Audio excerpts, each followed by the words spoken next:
ہمارے ذہنوں میں جو معیارات بیٹھے ہوئے ہیں وہ کیا ہے؟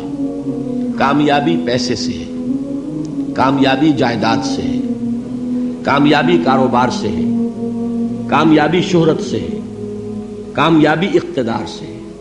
یہ معیارات ہیں. جو جتنا دولت مند اتنا کامیاب، جو جتنا مشہور اتنا کامیاب، جو جتنا پاپولر اتنا کامیاب، جو حکومت پر پہنچ گیا کامیاب، جس نے بڑا کاروبار جما لیا کامیاب، جس نے بہت جائیداد بنا لی کامیاب. یہی ہے اصل میں ساری بس کی گانٹھ.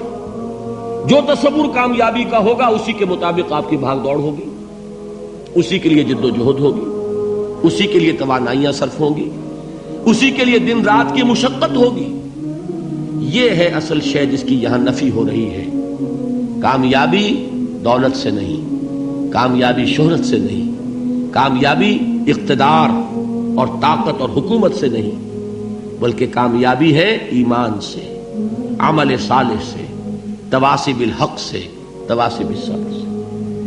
آپ غور کیجئے اس نقطہ نظر کا، اس ایٹیچیوڈ کا، یہ جو مینٹل ایٹیچیوڈ ہے اس کا بدل جانا ہی انسانی شخصیت کے اندر انقلاب برپا کرے گا. اب آپ کا نتیجہ کیا نکلا؟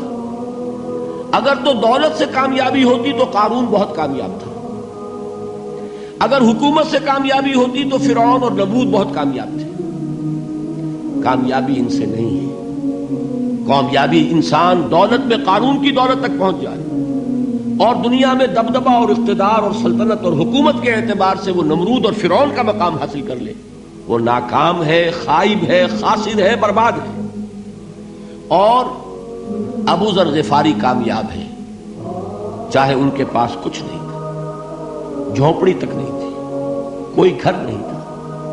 حضور نے فرمایا ہے اللہ کے کچھ بندے ایسے ہوتے ہیں جو کسی محفل میں جانا چاہیں تو انہیں اجازت نہ ملے، جو کہیں اگر رشتہ کرنا چاہے کوئی ان سے رشتہ کرنے کو تیار نہ، کہیں کوئی سفارش کرنا چاہے تو ان کی کوئی بات ہی نہ سنے. لیکن اللہ کے ہاں ان کا وہ مقام ہے کہ اگر بھولے سے بھی کسی بات پر قسم کھا بیٹھتے ہیں تو اللہ ان کے قسم کی لاج رکھتا ہے. یہ ہے فرق. یہ جان لیجیے اچھی طرح.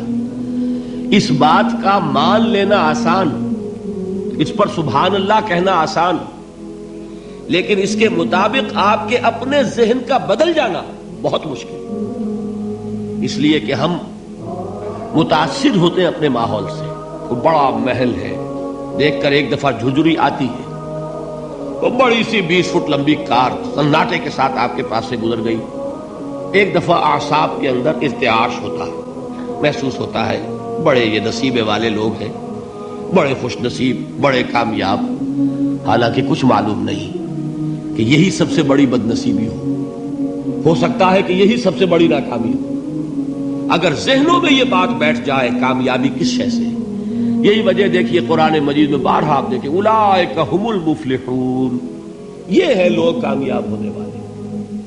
آج یہ آپ نے نماز میں وہ آیات سنی، یا ایھا الذین آمنوا ارکعوا واسجدوا واعبدوا ربکم وافعلوا الخیر لعلکم تفلحون. اے ایمان والو، رکوع کرو، سجدہ کرو، اپنے رب کی پرستش اور بندگی کرو اور اچھے کام کرو تاکہ تم کامیاب ہو جاؤ. تو کامیابی کن چیزوں سے ہے؟ یہ ہے سب سے بڑا سبق.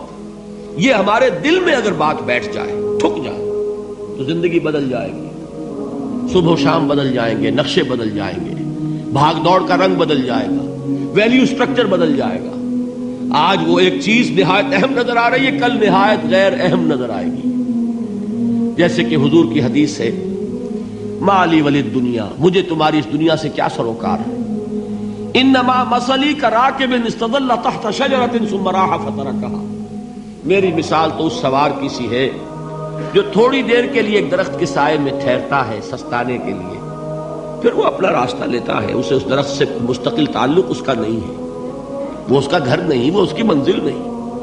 اسی طرح یہ دنیا میرا گھر نہیں ہے.